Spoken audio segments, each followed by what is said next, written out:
Bonjour à tous, chers élèves ou autres individus rôdant sur cette chaîne. Aujourd'hui, j'aimerais vous présenter quelque chose que l'on appelle la chronophotographie. Alors, chronophotographie qui vient de chronos, c'est-à-dire le temps, photo qui veut dire la lumière, et graphène qui veut dire enregistrement.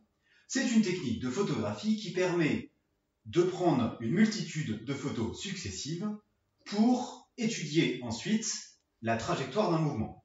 Alors elle sert en photographie d'art, elle va servir dans la publicité, mais aussi évidemment dans le domaine scientifique, et c'est ce qui va nous intéresser tout de suite. Alors comment faire une chronophotographie? Eh bien, soit on peut utiliser effectivement un appareil photo qui va prendre plein de photos d'un coup. Mais malheureusement, pour ce que je veux faire, je n'ai pas un appareil photo qui prend des photos assez rapidement, et vous n'en aurez pas non plus.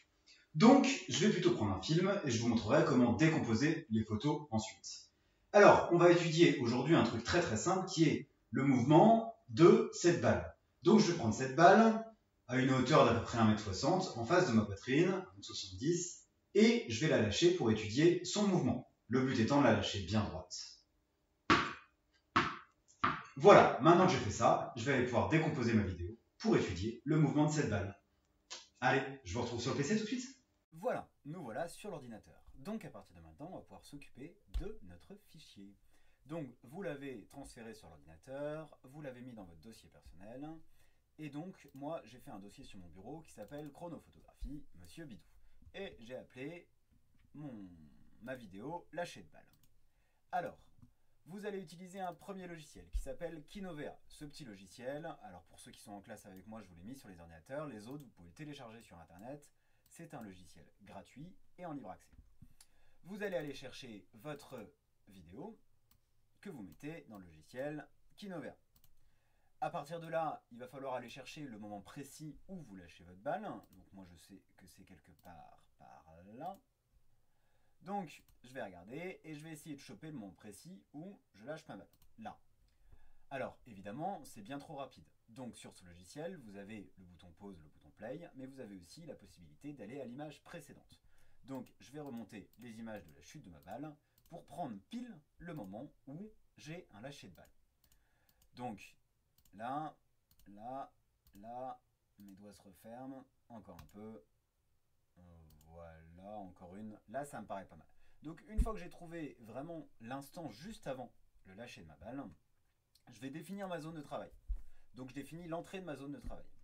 Ensuite, avec les images suivantes, je regarde jusqu'à quelle image on arrive à toucher le sol. Hop, là c'est trop tard, je suis en train de remonter. Donc ça, c'est la dernière image de ma chute. Donc ça va être la fin de ma zone de travail, grâce à ces petits crochets. Maintenant, ce que je veux, c'est récupérer les images qui vont avec. Donc, je vais utiliser cette petite icône avec enregistrer une séquence d'images. Là-dedans, il me propose d'enregistrer ici une image toutes les 1 seconde. Sauf que, vu que ma séquence fait 0,67 secondes, forcément, il n'enregistre qu'une seule image. Donc, on va réduire le laps de temps entre deux images enregistrées. Donc, je vais réduire. Si je fais toutes les 50 centièmes de seconde, il m'en enregistre 2. On réduit encore, on réduit encore, on réduit. 17, c'est peut-être beaucoup. Moi, j'aimerais bien qu'il m'en enregistre 6, c'est pas mal. Donc, je fais enregistrer. Il va me demander où est-ce que je veux les enregistrer. Donc, moi, je les mets dans mon dossier, chronophotographie Monsieur Bidou, lâcher de balle, j'enregistre. Maintenant, je peux fermer ce logiciel-là, je n'en ai plus besoin. Donc, maintenant, je vais aller dans chronophotographie et j'ai tous mes lâchers de balle. Alors, ce que je vais faire, c'est que le premier, je vais l'appeler arrière-plan. Et ceux d'après, je vais le numéroter 1, 2, 3, 4, 5. Donc 1, 2, 3 et 4. Voilà, ce sera plus simple. Une fois que j'ai ça, je vais ouvrir un logiciel qui s'appelle GIMP, qui en fait n'est ni plus ni moins que la version gratuite du logiciel Paint dont vous avez sûrement entendu parler.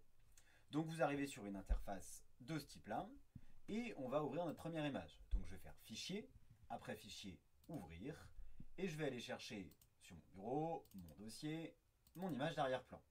Je double-clique, ça l'ouvre. Les autres images, on va les ouvrir, mais pas en tant qu'image normale, on va les ouvrir ce qu'on appelle en tant que calque. Donc je fais Ouvrir en tant que calque. et je vais ouvrir mon image 1. Et alors ce que vous pouvez faire, c'est appuyer sur CTRL.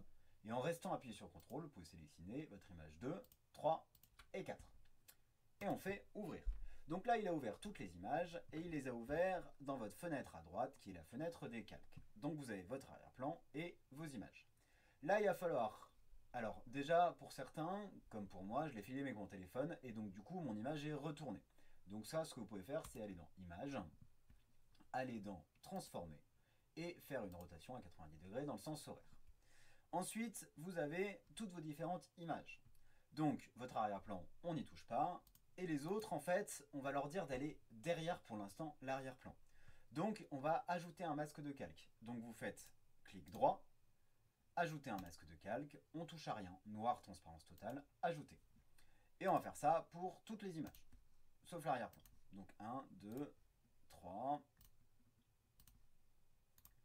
et 4.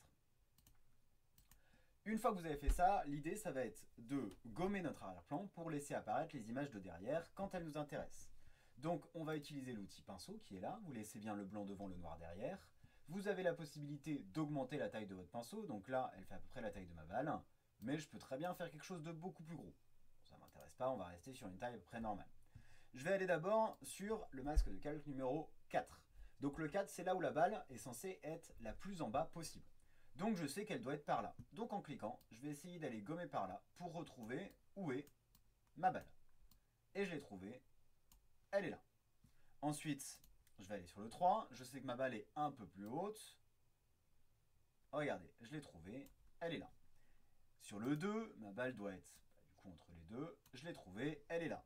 Et enfin sur le 1, ma balle doit être très proche de là, donc je vais réduire un petit peu la taille de ma brosse pour éviter de me gommer la main. Et on va aller chercher...